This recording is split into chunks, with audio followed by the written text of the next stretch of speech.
Silences fill the world.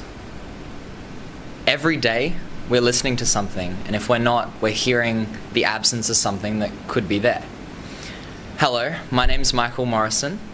Ladies and gentlemen, when you go home, when your mum tells you to cook dinner, listen to her, because she's going to make you more than you were without listening.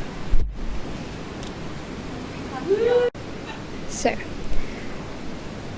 it is very important to be grateful for what you have. I'm Naluni Madanayaka, and I'm from a small island nation called Sri Lanka. That got me to where I am today, and I'm just grateful for what I have. Excellent. Lin-Manuel Miranda, of the world's most famous playwright, ended his most famous musical, Hamilton, with these words: "Who tells your story?" And these words have haunted me since the first time I've ever heard this musical. Ladies and gentlemen, my name is Kailash Cook, and I want to leave this world better than when I came into it. So I ask you, who lives, who dies, who tells your story, and what is your story going to be? Thank you. Now, imagine you're walking through nature, a bushwalk or a hike perhaps. You're walking, and as you do, you look around you until you spot it. A big, beautiful, majestic rock. Ladies and gentlemen, my name is Barnabas, and I am a rock climber. In a way, I think rock climbing is a lot like life. You might be misunderstood. Most people won't understand why you do what you do and might think of it as strange or weird. But in the end, what matters is what you feel like doing. And if you enjoy something, go for it. A wheelchair, hearing aids or glasses are all notable signs of an impairment or a disability. For people with neurological disabilities or impairments, it's hard for people to really emote with them because they don't understand what's going on. To introduce myself, my name's Hayley and I suffer from COPD. Although you may not think it's impactful because you can't see the visual effects of what happens, doesn't mean it doesn't affect me on a day-to-day basis, or others for that matter. So just because you can't see what's going on with somebody doesn't mean it's not there. All men are equal, but some men are more equal than others. The famous quote from George Orwell's book Animal Farm really relates to how Australia is operated today. This year, Australian Prime Minister Scott Morrison spent $50 billion on our taxpayer money on submarines. And my name is Lydia Marshall, and I would like to talk to you about the injustice in Australian government. I believe that this small incident is a representative of how Australia is as a whole in its government at the moment. Excellent. Very. Balance. In the words of Thanos, as he pulled out a pocket knife, he said, "Balanced, as all things should be."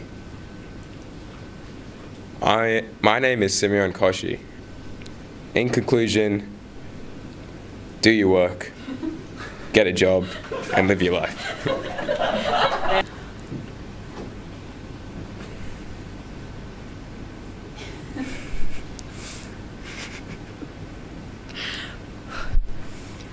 Art should comfort the disturbed and disturb the comfortable.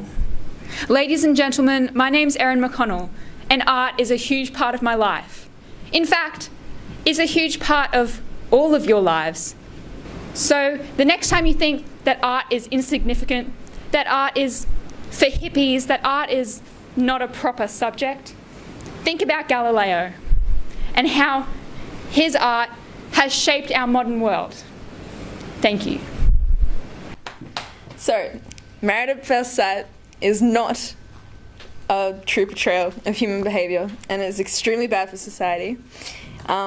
It puts on people who are like damaged and stuff. It's not long term, and it's not healthy. But when people watch it, like young kids and children, they think that it's what lasts and what reality is. Most of it is scripted, and the editors edit how they want to. They don't actually edit it how it is. And it is a TV show, and TV shows need views to make money. So if they make it seem more exciting than actual real life, then they get more views and more money. So yeah, Married at First Sight is extremely bad for society and definitely not a portrayal of human behaviour. I'll take the mic off the stand. What? Don't get too excited. Go. Good evening, Chairperson, ladies and gentlemen. As the fourth speaker of the negative team, I will talk to you about the importance of choice and the importance of circumstance, and I'll rebut some of those points made by the affirmative team. But first, I would like to take you with me on a journey.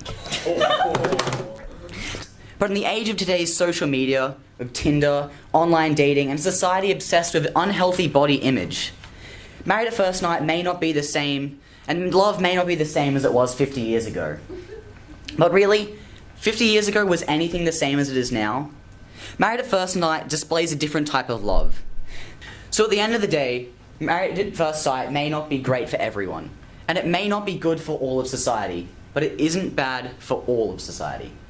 Let the individual make the best choice for the individual.